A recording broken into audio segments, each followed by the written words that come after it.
அந்த இடத்துல மகாலட்சுமியினுடைய அம்சம் அப்படின்றது பரிபூர்ணமாக அவர்களுக்கு கிடைக்கும். ரிஷபராசிக்காரர்களை நீங்கள் பாருங்கள், சில நேரங்களில் கஷ்டம் வரும்பொழுது பாக்கெட்டில் 10 ரூபா இல்லைனாலும் கூட அவங்கள்ட்ட அந்த கவலை என்பது முகத்தில் தெரியாது, கண்டுபிடிக்க முடியாது. அவங்கள்ட்ட காசு இல்லைன்னு தெரியாது. 4 சேலை வச்சுருந்தாலும் 4 வேட்டி வச்சுருந்தாலும் நச்சுன்னு இருக்கு, நறுக்குன்னு இருக்கு, நடந்து கட்டுனா அவ்வளோ அழகாக இருக்கு. அதுதான் ரிஷபம்.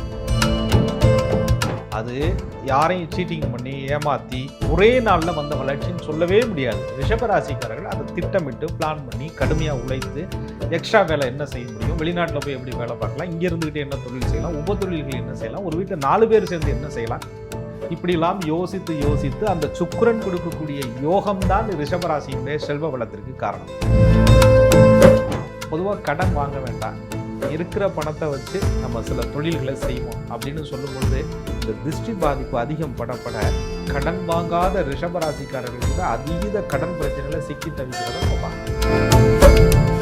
நிறைய பொருட்கள் டேமேஜ் ஆகிக்கிட்டே இருக்கும், ஒரு செலவு இரட்டிப்பு செலவாக வந்துக்கிட்டே இருக்கும், பயணங்கள் தடைப்பட்டுக்கிட்டே இருக்கும், வரக்கூடிய காசு கிடைக்காம போயிடும், வந்த காசு நல்ல விஷயத்துக்கு பலன்படாமல் போயிடும், மருத்துவ செலவுகளுக்கு அதிகமாக அந்த காசுகள் செலவாகக்கூடிய சூழல்கள் உருவாக்கும். 9 கூடிய பாக்யாதிபதி சனீஸ்வர பகவானே ஸ்திரத்திற்கு பாதகாதிபதியாக வந்து திருஷ்டி பாதிப்பில் அதிகம் ஆட்படும் பொழுது அலைந்து திரிந்து அப்பாடா அப்படின்னு சொல்லிட்டு உட்காரும்போது இன்னொரு வேலை வரும்.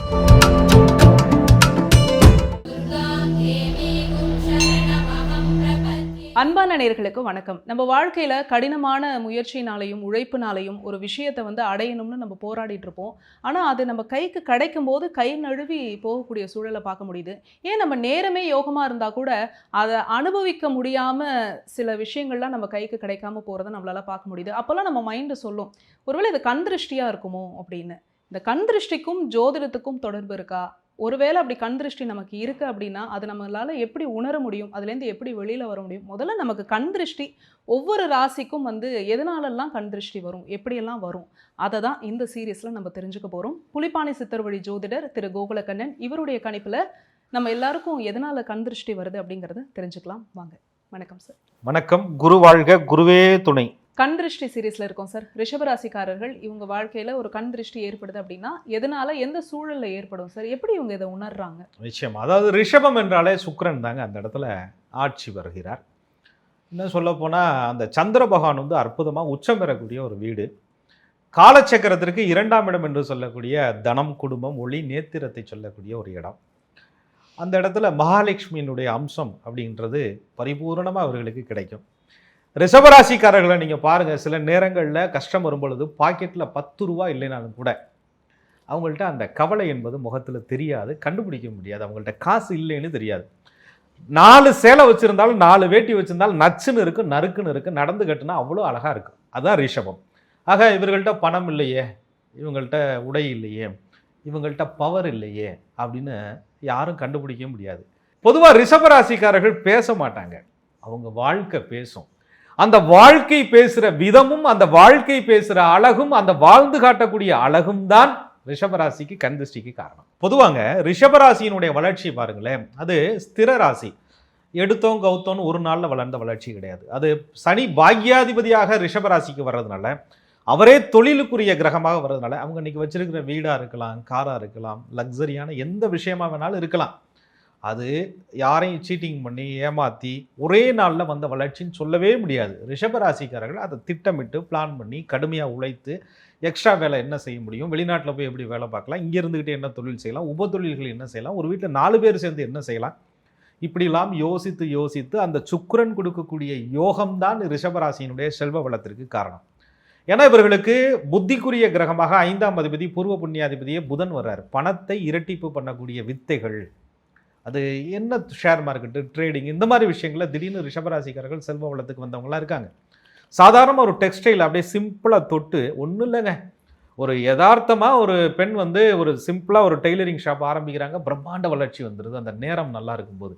அப்போ அதெல்லாம் கண் திருஷ்டி தானே. அவர்களுடைய உழைப்பு, அவர்கள் கொடுக்கக்கூடிய நேரம், அவர்கள் அதற்காக மெனக்கிட்ட விஷயங்கள்லாம் வெளியில் தெரியாது. காலத்துக்கும் உட்காந்து அந்த சேரை விட்டு வெளியில் போகாமல் கடுமையாக உழைச்சிக்கிட்டே இருப்பாங்க. அந்த உழைப்பு வெளியில் தெரியாது, அந்த பளிச்சுன்னு தெரியும். ஏன்னா ரிஷபத்துக்கு வந்து ஒரு ஷோ பண்ண தெரியாது. அதுவே வந்து சுக்கிரன் ஒரு கண்ணாடி, ஒரு வைரம், ஒரு டைமண்ட், ஒரு வெளிச்சம்.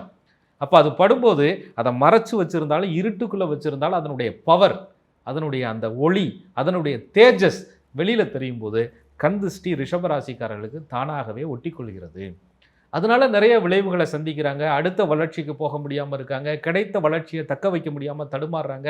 போன வருஷம் நல்லா இருந்த விஷயங்கள் இந்த வருஷம் நமக்கு நடக்கலையே, கிடைக்கலையே அப்படின்னு சொல்லக்கூடிய சூழ்நிலைகள்லாம் இவர்களுக்கு உருவாக்குது. ரிஷபராசிக்காரர்களுக்கு அஷ்டமாதிபதியாக குரு பகவான் வந்து அவரே லாபாதிபதியாக வரும்போது கஷ்டப்பட்டு சம்பாரித்து குழந்தைகளுக்காக சேர்த்து குழந்தைகளை நல்ல பள்ளிக்கூடத்தில் படிக்க வைப்பாங்க. இவங்க கஷ்டப்பட்டுட்டு இருப்பாங்க. ஆனால் குழந்தை எல்லாரையும் போல் ஈக்குவலாக படிக்கும். அது திருஷ்டியாக ரிஷபராசிக்கு வந்து சேரும். என்னடா சாதாரண ஒரு ஆள் நம்ம படிக்க வைக்கிற ஸ்கூலில் வந்து படிக்க வைக்கிறாங்களே அப்படின்னு நினைக்கும் போது ரிஷபராசி குழந்தைகளே நிறைய பாதிப்புகளுக்கு ஆட்படுவாங்க. அதே மாதிரி ரிஷபராசிக்காரர்கள் ஆபரணங்களை அணியும் பொழுது நீங்கள் பார்த்தீங்கன்னா நல்லா பளிச்சுன்னு ஒரு ட்ரெஸ் பண்ணிட்டு போனாலும் நல்ல ஆபரணத்தை போட்டுட்டு போனாலும் நான் இங்கே வாங்கினேன் இத்தனை கிராமு போல் விலைன்னு சொல்லவே கூடாது. அது உடனே உடஞ்சு போகிறது அல்லது ஏதாவது ஒரு விதத்தில் அது டேமேஜாக நிறைய விஷயங்களை அந்த அழகு சார்ந்த பொருள்களை ரிஷபராசிக்காரர்கள் பயன்படுத்தும் போது அவர்கள் கஷ்டப்பட்டு சேர்த்திருந்தால் கூட அடுத்தவர்கள் கண்ணுக்கு அது தெரியாமல் கண் திருஷ்டி பாதிப்பை அதிகமாக கொடுக்கும். இந்த ராசியாதிபதி என்று சொல்லக்கூடிய சுக்கிர பகவான் காலச்சக்கரத்திற்கு 6ஆம் இடத்திலேயும் இவர்களுடைய ராசிக்கு 5ஆம் இடங்கிற பூர்வ புண்ணிய ஸ்தானத்திலேயும் நீச்சம் என்ற நிலையை பெறுறார். அப்போ ரிஷபராசிக்காரங்க நான் பூர்வீகத்தில் ஒரு இடம் வாங்கிட்டேன், அங்கே ஒரு வீடு கட்ட போகிறேன், அங்கே எல்லாருமா குலதெய்வம் கோவிலுக்கு போயிட்டு வந்தோம்யா பூர்வீக ஊருக்கு அப்படின்னு சொல்லும் பொழுதே உறவுகள் மத்தியில் சொந்தக்காரங்க மத்தியில் ஒரு வைத்தறிச்சல் ரிஷபராசிக்காரர்கள் மேலே வரும்.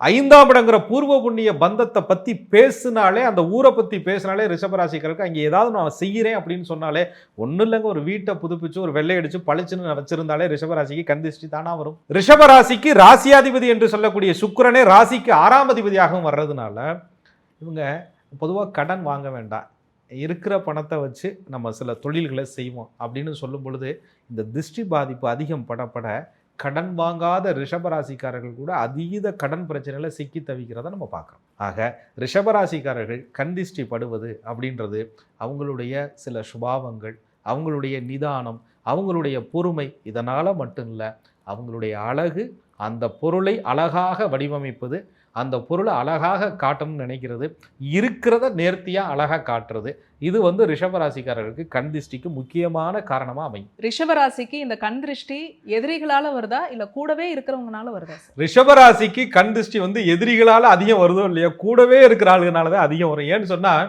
பார்க்கும்போதே எங்கே வாங்கின சட்டை, எங்கே வாங்கின நெக்லஸ், எங்கே வாங்கின பிராண்டு அப்படின்னு சொல்லி, ஏன்னா சாதாரண உடையதாக போட்டிருக்கோம் அது உங்கள் கண்ணுக்கு பிராண்டாக தெரியுதா அப்படின்ற மாதிரி அந்த ரிஷபராசிக்காரர்களுக்கு அந்த சுக்கிரன் வந்து ஒரு சின்ன ஒரு பொருளை பாக்கெட்டில் வச்சுருந்தா கூட, ஒரு சிம்பிளாக ஒரு காட்டன் புடவை கட்டினா கூட, ஒரு வெள்ளை வேட்டியை வெளுத்து கட்டினா கூட ஒரு பளிச்சுன்னு தெரிகிற மாதிரி அந்த இயற்கை அமைப்பு சுக்கிரன் கொடுக்குறார். நான் மிகைப்படுத்தி சொல்லலை, சுக்கிரன்னா அழகு, அது ஜோதிடம் தெரிந்த எல்லோருக்கும் தெரியும் இல்லையா. அந்த அம்சம் ரிஷபராசிக்காரர்கள்ட்ட இருக்கிறனால இவங்களை எப்போ பார்த்தாலும் கம்பேர் பண்ணிட்டு கேள்வி கேட்டுக்கிட்டே இருக்கான் பாருங்க. கூட ஒரு ஆள் உட்காந்து இது எங்கனே வாங்கினீங்க, இது எங்கக்கா வாங்கினீங்க, இது எந்த கடையில் வாங்கினீங்க அப்படின்னு கேட்குற ஆள் மூலியமாக தான் உங்களுக்கு கண் திருஷ்டி அதிகமாக வரும். ரிஷபராசி எதிரிகளால் அதிகம் கண் திருஷ்டிக்கு ஆளாவதில்லை, கூடவே இருந்து உங்களை க்ளோஸாக வாட்ச் பண்ணுறான் பாருங்க, அவன் தான் வில்லை. அவனால தான் ரிஷபராசிக்காரர்கள் கண் திருஷ்டிக்கு ஆளாவார்கள். இன்னொன்று இருக்குங்க ரிஷபராசிக்கு கண் திருஷ்டி பண்ணுறதுக்கு, அதாவது இந்த ராசியாதிபதி சுக்கிர பகவான் இருக்கிறார் பாருங்க, திரும்ப திரும்ப அவர் ஒரு வேலையை பார்ப்பார். எப்படின்னா இவங்களுக்கு வீட்டில் நிறையா பிரச்சனை இருக்கும், குழந்தைகளுடைய ஸ்டடீஸில் அவங்களுடைய திருமண வாழ்க்கையில் நிறையா பிரச்சனை இருக்கும், இவங்க பார்த்துட்டு இருக்கிற தொழிலில் நிறையா பிரச்சனை இருக்கும், கடன் கூட சில நேரங்களில் பட்டிருப்பாங்க. ஆனால் என்னடா இவன் வீட்டு வாசலில் மட்டும் யாரும் வந்து கடன் கொடுன்னு வந்து கொடுத்த கடனை திருப்பி கொடுன்னு யாரும் கேட்கல. இவங்க பிள்ளைங்க வாழ்க்கையில் பிரச்சனை இருக்குது, ஆனால் பிள்ளைங்க வேற ஏதோ ஒரு துறையில் சாதிச்சு காட்டுறாங்க, நல்லா வாழ்ந்துகிட்டு இருக்காங்க. அடிப்படை தேவைக்கு கஷ்டப்படுவான், கையேந்துவான், நம்மகிட்ட வந்து கேட்பான்னு எதிர்பார்த்தான், ஆனால் ஒரு நாளும் காசு கொடுன்னு கேட்டதில்லை. நம்ம காசு வச்சிருக்கிற ஆள் கூட இவ்வளோ ஒரு நல்ல காரில் போனதில்லை வந்ததில்லை, இவரை தேடி 4 பேர் வர்றாங்க, மதிக்கிறாங்க, பேசுகிறாங்க, இவங்க அட்வைஸ் பண்ணுறாங்க, எப்படிரா அப்படின்னு சொல்லி ரிஷபராசிக்காரர்களை இன்னொருத்தர் பார்க்கும் பொழுது இவர்களுடைய தரம் குறையாமல் அந்த சுக்கிர பகவான் இவர்களை பார்த்து கொள்வார். இவர்கள்ட்ட கேட்குற மாதிரி தான் இருக்கும், இவங்க கையை காமிச்சா கொடுக்குற மாதிரி தான் இருக்கும். ஆனால் இவங்க கடன் பட்டாலும் கஷ்டப்பட்டாலும் 4 பேர் முன்னாடி நறுக்குன்னு தெரிஞ்சு அவமானப்படும்படியான சூழல் சுக்கிர பகவான் இவர்களுக்கு உருவாக்குவதே கிடையாது. அப்போ கண் திருஷ்டி படுமா படாதா? ரிஷபராசிக்கு இந்த கண் திருஷ்டி பாதிப்பு என்ன செய்யும் சார்? அதாவது ரிஷபம் வந்து ஒரு ஸ்திர ராசி, ஒரு அமைதியான ராசி. அந்த இடத்துல சுக்கிர பகவானுடைய அம்சம் இருக்குன்னா சங்கீதம், ஒளி, இசை பிரியர்கள் அப்படின்னு சொல்லலாம், நடனம், நாட்டியம், கலை இப்படின்னு சொல்லக்கூடிய ஒரு விஷயம். கண் திருஷ்டி வரும்போது இந்த அமைதி கெட்டு போகும். வீட்டுக்குள்ள மன அமைதி இருக்கவே இருக்காது. ரிஷபத்திற்கு 7க்கு அதிபதியாக செவ்வாய் பகவான் வேற வர்றாரு. அது கொஞ்சம் ஆக்டிவேட் ஆக ஆரம்பிச்சிடும். எதுக்கு எடுத்தாலும் எரிச்சல் வர்றது, கோபம் வர்றது, எப்பயுமே பிடிவாதம் பிடிக்க வேண்டாம்னு நினைக்கக்கூடிய ரிஷபராசிக்காரர்கள் வீண் பிடிவாதம் செய்வது, அந்த பிடிவாத குணத்தினால நிறைய நண்பர்கள், சூழல்கள், உறவுகளை இழந்து விடுவது, வார்த்தை போர் வீட்டுக்குள்ளேயே நடந்துக்கிட்டே இருக்கிறது. அதே நேரத்தில்ங்க ரிஷபராசிக்காரர்களுக்கு கண் திருஷ்டி வரும்பொழுது கோவப்பட்டு சண்டை போட்டு ஏதோ ஒன்று பேசிட்டா கூட பரவாயில்ல, இவர்களுடைய அமைதி மற்ற இருக்கக்கூடிய எல்லாத்தையும் கெடுத்துவிடும். எல்லாரையும் ஒரு அன்ஈஸியாக ஃபீல் பண்ண வச்சிடும். அதனால வீட்டுக்குள்ளே ஒரு நிம்மதியே இருக்காது, முறையான குடும்ப வாழ்க்கை இருக்காது. குழந்தைகள் நலன் மேலே இவர்களுக்கு அக்கறை இருந்தும் குழந்தைகளுக்கும் இவர்களுக்கும் புரிதலே வராது. நிறைய பொருட்கள் டேமேஜ் ஆகிக்கிட்டே இருக்கும். ஒரு செலவு இரட்டிப்பு செலவாக வந்துக்கிட்டே இருக்கும். பயணங்கள் தடைப்பட்டுக்கிட்டே இருக்கும். வரக்கூடிய காசு கிடைக்காம போயிடும். வந்த காசு நல்ல விஷயத்துக்கு பலன்படாமல் போயிடும். மருத்துவ செலவுகளுக்கு அதிகமாக அந்த காசுகள் செலவாகக்கூடிய சூழல்கள் உருவாக்கும். 9 கூடிய பாக்யாதிபதி சனீஸ்வர பகவானே ஸ்திரத்திற்கு பாதகாதிபதியாக வந்து திருஷ்டி பாதிப்பில் அதிகம் ஆட்படும் பொழுது அலைந்து திரிந்து அப்பாடா அப்படின்னு சொல்லிட்டு உட்காரும்போது இன்னொரு வேலை வரும். அந்த வேலையை பார்க்க போறேன்னு சொல்லி நேரத்துக்கு சாப்பிட விடாமல் உடம்பு டயர்டாக்கி பிரச்சனை வரும். ஏனால் இவர்களுடைய அழகை சிதைப்பதற்கான சூழல்கள் உருவாகும். இதுதான் கண் திருஷ்டினால ரிஷபராசிக்காரர்கள் தன்னுடைய சரீரத்தை மிகப்பெரிய கவனத்தோடு பார்க்க வேண்டும். இல்லைன்னு சொன்னால் நிறைய உடல் உபாதைகளுக்கு இவர்கள் ஆட்படக்கூடிய காலம் அப்பொழுது உருவாகும். ரிஷபராசி கண் திருஷ்டினால பாதிக்கப்பட்டிருக்காங்க. இதனால இவங்க என்ன மாதிரியான விளைவுகளை சந்திக்கிறாங்க? நிச்சயம், அதான் பண விஷயத்துல நிறைய தடைகள் வர்றது, மன நிம்மதியே இல்லாமல் இருக்கிறது. சொல்லுவாங்கள்ல, பாய் இருக்குது, தலையணை இருக்குது, எல்லாம் இருக்குதுயா, படுத்தா தூக்கம் வரல, நல்ல பசி இருக்குது, சாப்பிட முடியல, எல்லாமே இருக்கு, எதையும் அனுபவிக்க முடியல, நல்ல உறவுகள் விரிசல் வந்துருச்சு, அதை ஒட்டவே முடியல, மன அமைதியே இல்லை, ஒரு மாதிரியான எல்லாமே இருந்தும் அனுபவிக்க முடியாத ஒரு சூழல். இதெல்லாம் இல்லாத போது இருந்த அந்த நிம்மதி வந்ததுக்கப்புறம் இல்லை, கிடைச்சதுக்கப்புறம் இல்லை. நல்ல வீடு கட்டணும், லோன் போட்டு தான் கட்டணும், வண்டி வாங்கணும், எல்லாத்தையும் பண்ணணும், எதையுமே அனுபவிக்க முடியலையே, அதில் ஏறி உட்கார்ந்தாலே பிரச்சனை வருது. வசதிகள் இருந்தும் வாழ முடியாத சூழல் வரும்போது ரிஷபம் கண் திருஷ்டினால பாதிக்கப்படாமல் வேற எப்படி? இவ்வளவு விளைவுகளை சந்திக்கிறாங்கல்ல சார், அப்போ ரிஷபராசி கண் திருஷ்டினால பாதிக்கப்படாமல் இருக்க என்ன பண்ணணும்? பொதுவாக வந்து பயப்பட வேண்டாம். ரிஷபராசிக்காரர்கள் கண் திருஷ்டி வந்துருச்சு, ஒரு சூழல் மாறுதுன்னா பயம் வேண்டாம். முதல்ல வந்து பயப்படுவதை நீங்கள் தவிர்த்துருங்க. அதுக்கப்புறம் எல்லா வசதி வாய்ப்புகள், சூழல்கள், இது எல்லாத்தையும் காட்ட வேண்டாம். நீங்கள் நான் வந்து காட்ட மாட்டீங்க, இருந்தாலும் வந்து இது அவங்க வந்துட்டாங்க, நல்லவங்க, நாங்கள் இதெல்லாம் வச்சுருக்குறோம் அப்படின்னு சொல்லி காட்டுறது, வீட்டுக்கு வெளியில் அழகாக வர்ணங்கள் அடிப்பது, ஒரு மாதிரி பளிச்சுன்னு தெரிகிற மாதிரியான பொருட்கள் நீங்கள் வந்து கையில் வச்சுருப்பது, இதெல்லாமே உங்களுக்கு திருஷ்டியை வந்து ரொம்ப ஈர்க்கும். ஸோ அதனால் எல்லாரையும் நம்பி எல்லா விஷயத்தையும் காட்ட வேண்டாம். ரிஷபராசிக்காரர்களை கூடவே இருந்துக்கிட்டு, நான் ஏற்கனவே சொன்னல, எந்த கடையில் ட்ரெஸ் வாங்குறேன், எந்த கடையில் அரிசி வாங்குறேன், எங்கே பால் பாக்கெட் வாங்குறேன்னு முதற்கொண்டு கேட்டுக்கிட்டே இருக்கக்கூடிய ஆட்களை தள்ளி வைங்க. உங்கள் கூடவே இருந்து உங்களை ரொம்ப க்ளோஸாக வாட்ச் பண்ணக்கூடிய ஆட்கள், உங்கள்கிட்ட கேட்டு உங்களோட கம்பேர் பண்ணிக்கிட்டே இருக்கக்கூடிய ஆட்கள், உங்களோட நான் பேசக்கூடிய ஆட்கள், உங்களுக்கு திருஷ்டிகளை ஏற்படுத்தக்கூடிய ஒரு ஆட்கள். அந்த ஆட்கள் யாருன்னு தெரிஞ்சாலும் கடக்க முடியலையே அப்படின்னு நினைக்கும் போது இறை வழிபாடுகள் ரிஷபராசிக்காரர்களுக்கு துணை புரியும். அதில் நம்ம பார்ட் 1ல் கூட கண் திருஷ்டினால் ஏற்படக்கூடிய பாதிப்பு, அதுக்கான முறையான வழிபாட்டு முறைகளை சொல்லியிருக்கோம். ஸோ அதை ரிஷபராசிக்காரர்கள் கடைபிடிக்கும் போது இன்னும் தெளிவான சில அமைப்புகள் கிடைக்கும். இருந்தாலும் ராசியாதிபதி என்று சொல்லக்கூடிய சுக்கிரன் மகாலட்சுமியினுடைய அம்சமாக இருப்பதனால ரிஷபராசிக்காரர்களுடைய வீட்டில் அது ஸ்திர ராசியாக இருக்கிறனால நிலையான தீப வழிபாடு செய்யும் பொழுது இவர்களுக்கு பெரிய திருஷ்டி பாதிப்புகள் குறையும். நிறையா விஷயங்களை கஷ்டப்பட்டு சாதிச்சு அனுபவிக்க போகும்போது தடை ஏற்படக்கூடிய ரிஷபராசிகளில் கண் திருஷ்டியை நீக்கி கொண்டால் வாழ்வில் எல்லா வளமும் கிடைக்கும். அப்போ ரொம்ப க்ளோஸாக இருக்கிறவங்க தான் ரிஷபராசிக்கு கண் திருஷ்டியை ஏற்படுத்துகிறாங்களா சார்? அப்படி இருக்கும் பட்சத்தில் இவங்களோட வளர்ச்சி தடைப்படுமா? ஏன் தடைப்படும்? சில பிரச்சனைகள்லாம் வரும், ஆனாலும் தெய்வ வழிபாடு இவர்களை காத்து நிற்கும். ரிஷபராசிக்காரர்கள் மெதுவாக நடப்பாங்க, ஆனால் உறுதியாக நடப்பாங்க. இவங்களுடைய வளர்ச்சி அமைதியாக இருக்கும், ஆனால் நிரந்தரமானதாக இருக்கும். இவர்கள் பார்ப்பதற்கு பலவீனமாக தெரியலாம், அமைதியாக இருப்பது போன்று, ஆனால் நிச்சயமாக ஒரு நாள் பலமான ஆட்களாக மாறுவார்கள். அதற்கு சுக்கிரன் இவர்களுக்கு துணை நிற்பார். ரிஷபம் வந்து அமைதியாக போகிறது வந்து பலவீனம் இல்லைங்க, அதுதான் இவர்களுடைய பெரிய சக்தியே. அந்த சக்தி எல்லா கண் திருஷ்டிக்கும் ஒரு நாள் பதில் சொல்லுங்க.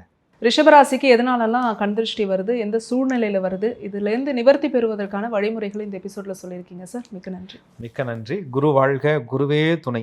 என்ன நேயர்களே, இப்போ நாங்கள் பேசியிருக்கக்கூடிய கண் திருஷ்டி எபிசோடு வந்து உங்களுக்கு ரொம்பவே பயனுள்ளதாக இருந்திருக்கும் அப்படின்னு நாங்கள் நம்புகிறோம். கண் திருஷ்டிலேருந்து நிவர்த்தி பெறுவதற்கான பரிகாரங்களும் நம்ம ஏற்கனவே பேசியிருக்கோம். டிஸ்கிரிப்ஷனில் அந்த லிங்க் நாங்கள் போஸ்ட் பண்ணுறோம். பார்க்காதவங்க சேனலை போய் செக் பண்ணி பாருங்கள்.